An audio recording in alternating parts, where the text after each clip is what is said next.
Walk into any grocery store and stand in front of the cleaning aisle for a minute, and you'll count somewhere between 40 and 60 different bottles, most of them priced between $4 and $9, most of them 90% water. There's a spray for glass, a spray for granite, a spray for stainless steel, a cream for the tub, a gel for the toilet, wipes for the counter, and a foaming something or other for the shower. The average American household spends around $680 a year filling a cabinet under the sink with all of it. And here's the part that gets me. Almost every one of those bottles is doing the exact same handful of chemical jobs that 5 cheap powders from the 1930s did better, for about $15 a year total. I'm not going to tell you this is some crazy new discovery. It's the opposite of new. This was just how people cleaned their houses back when a family of 5 was living on $25 a month and couldn't afford a separate bottle for every surface in the home. They had a shelf with a few boxes of mineral powder on it, and that shelf cleaned the whole house, top to bottom. The reason you've never thought about it is honestly pretty simple. The global household cleaning market pulls in well over $200 billion a year. A box of baking soda costs about 89 cents and does not get a marketing budget. When something works that well and costs that little, nobody builds a business around reminding you it exists, so it quietly fell off the shelf and out of the conversation. The title of this one is a little blunt, and I'll own that. Dumb people buy fancy cleaning products. Smart people buy these 5 powders. But I don't really think it's about smart and dumb. It's about who's reading the back of the bottle and who isn't. So let me walk you through the products to skip, explain exactly why, and then spend the real time on the 5 powders that replace almost all of it. Let's get into it. The first thing to walk past is the standard all-purpose spray cleaner. Flip one over and read the active ingredients, and in most cases, you'll find one of 3 things: a quaternary ammonium compound, hydrogen peroxide, or a little surfactant. Everything else in that bottle is water, fragrance, and dye. You're looking at a product that's roughly 95 to 97% water by volume, so when you buy it, you're paying retail price and shipping weight to have water trucked across the country in a plastic bottle, when the part that actually cleans costs about 2 cents per use. It's not that these don't work, it's that you're financing the water. Save your money on this one. Right next to it, you'll find the specialty surface sprays. One for glass, one for granite, one for stainless, one for wood. Here's what most people get wrong. These are very often the same base chemistry with a different fragrance and a different label, sold as 4 separate products, so you'll buy 4 bottles instead of 1. Glass cleaner is mostly water with a splash of alcohol or ammonia. Stainless cleaner is mostly water with a little oil. You're being sold the idea that every surface needs its own engineered formula, when your grandmother cleaned every surface in the house with the same 2 or 3 powders and a rag. Skip the matched set. Then there are the disinfecting wipes. These are convenient, I'll give them that, and convenience is a real thing. But the math is rough. A typical container runs about $4 to $6 for 35 wipes, which is roughly 15 cents a wipe for a single-use cloth you throw in the trash. The active ingredient is usually a quaternary ammonium compound, and here's the part people don't realize. To actually disinfect, that surface has to stay visibly wet for several minutes, often 4 to 10. Almost nobody does that. Most people wipe and walk away in 10 seconds, which means you paid disinfectant prices to do a cleaning job. There's a better way, and I'll get to it. Number 4 to skip is the scented cream scrub, the soft abrasive paste in the bottle. What's in it is a mild abrasive, a thickener to make it pour nicely, a surfactant, and a heavy dose of fragrance. The abrasive doing the actual work is often the same family of mineral you can buy as a bare powder for a fraction of the price. You're paying for the thickener and the smell. The powder version costs maybe 1/10 as much per use and scrubs just as hard. And the last one to walk past is the bottled drain cleaner. Most of these are either concentrated lye or sodium hypochlorite at a premium price, sold for $8 to $12 a bottle to handle a clog that 2 of the powders I'm about to show you will clear for about a dime. These products aren't magic. They're just caustic chemistry in expensive packaging. There's a cheaper, gentler version sitting in most kitchens already. Now here's the part I actually want to spend time on. That's the stuff to leave on the shelf. Let me show you what your grandparents used instead, because most of it is still sitting in a box somewhere, And once you understand what each one does, you'll never look at that aisle the same way. Almost everything I'm about to show you was standard household practice in America from roughly the 1880s through the 1950s. It got printed in home economics textbooks and government extension bulletins as plain, ordinary cleaning advice. It didn't stop working, it just got outmarketed, one branded bottle at a time. The first powder is baking soda, sodium bicarbonate. This is the everything powder, the one you probably already have. It works 3 ways at once, which is why it's so useful. It's a mild abrasive, so it scrubs without scratching glass, enamel, or stainless. It's slightly alkaline, around a pH of 8, which helps it lift greasy, acidic grime. And it neutralizes odor at the chemical level. It doesn't mask a smell.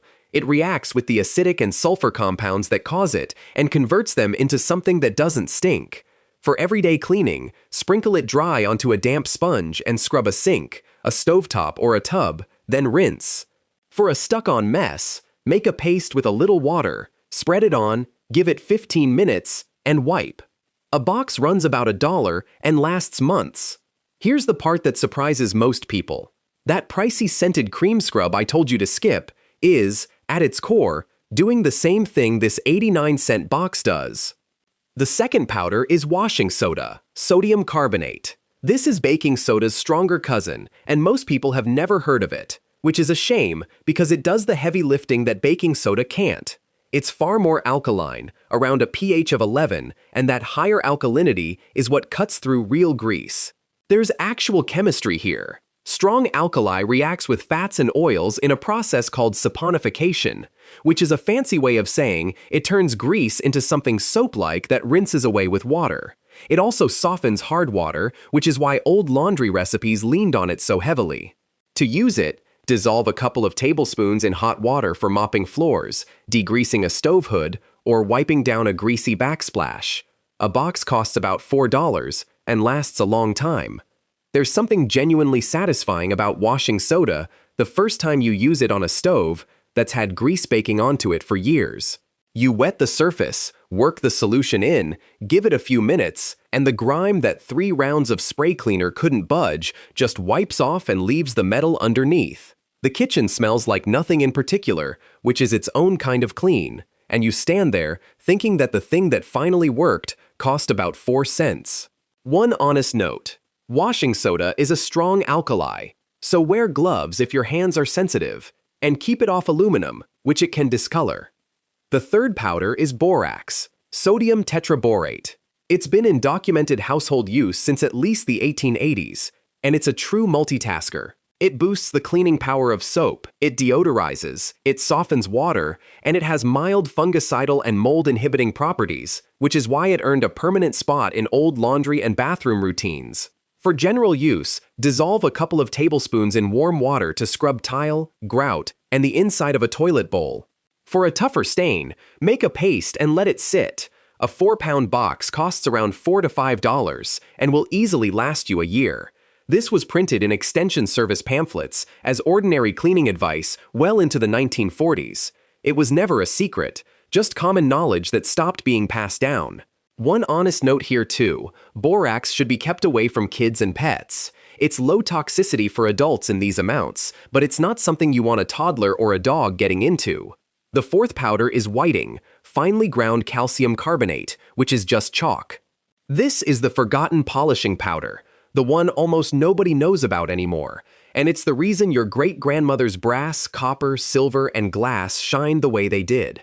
It's an extremely fine, soft abrasive, gentle enough to polish metal and glass to a shine without leaving the fine scratches a coarser grit would. Mix it with a little water into a paste, or with a drop of mild ammonia for tarnished metal. Rub it on with a soft cloth, let it haze over, and buff it off.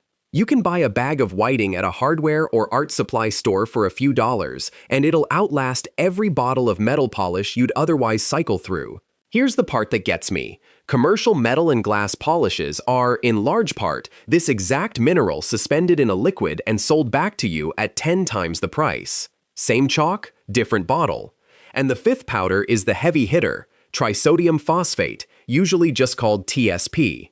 This is the industrial-strength degreaser that painters and serious cleaners have leaned on for the better part of a century. When grease, smoke film, or grime has built up to the point where nothing else touches it, a stove backsplash behind years of cooking, walls before painting, a garage floor, TSP is what handles it. It's a powerful alkaline cleaner that strips grease and dulls glossy surfaces so paint will actually grip, which is why it was a standard prep step on every paint job for decades. You dissolve a tablespoon or two in a gallon of warm water, wipe it on with a sponge, and rinse thoroughly with clean water afterward.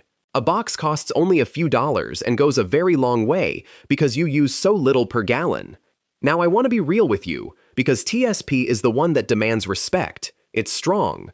Wear gloves and eye protection, work with some ventilation, keep it off the lawn and out of the gutter where it can feed algae and waterways, and always rinse the surface after. It is not the powder you reach for to wipe a counter, it's the one you pull out when the job is genuinely heavy. Used right, it does in one pass what a whole shelf of branded degreasers fails to do. Used carelessly, it's harsh. So treat it like the serious tool it is. So let's do the math, because the math is the whole point. The products I told you to skip, the all-purpose spray, the 4 specialty sprays, the wipes, the cream scrub, the drain cleaner, run a typical household somewhere between $200 and $300 a year once you add up the refills. The 5 powders I just walked you through, bought once, come to roughly $12 to $15 and last most of a year, some of them longer. That's not a small difference. That's the same set of cleaning jobs done for a 20th of the cost, and in a few cases done better. And the thing is, none of this is secret knowledge. It's just old knowledge. Somewhere between the 1950s and now, a whole generation grew up without ever being handed any of it. Not because the powders stopped working, but because the store shelf filled up with a separate branded bottle for every surface, each one mostly water and fragrance, and the plain box on the back shelf quietly disappeared from how we think about cleaning. That knowledge didn't vanish on its own. It got out-marketed. One fair thing to say before I close out. A couple of these powders clean extremely well, but cleaning and disinfecting aren't the same thing. If you genuinely need to kill germs on a surface, raw chicken on a cutting board, someone sick in the house, that's a job for a registered disinfectant used with the proper wet contact time, and I'm not going to pretend a box of baking soda replaces that. For the other 90% of ordinary household cleaning, the powders do everything you need. I don't know what brought you here. Maybe you're tired of watching that cleaning bill climb every month, and you finally went looking for a reason. Maybe you remember a parent or a grandparent with a row of plain boxes under the sink, and you've been trying to recall what was actually in them. Maybe you read the back of a bottle one day, saw the words 97% water, and something clicked. Or maybe you're just the kind of person who likes knowing the real way things work, and the algorithm dropped you here at 1 in the morning. Doesn't matter. It works either way. $15 a year against $300, 5 plain powders against a whole aisle, and the cheap version has been doing the job since your great-grandmother's day. That's the whole thing. That's it for today. I hope you learned something you didn't expect to, and I'll see you in the next one.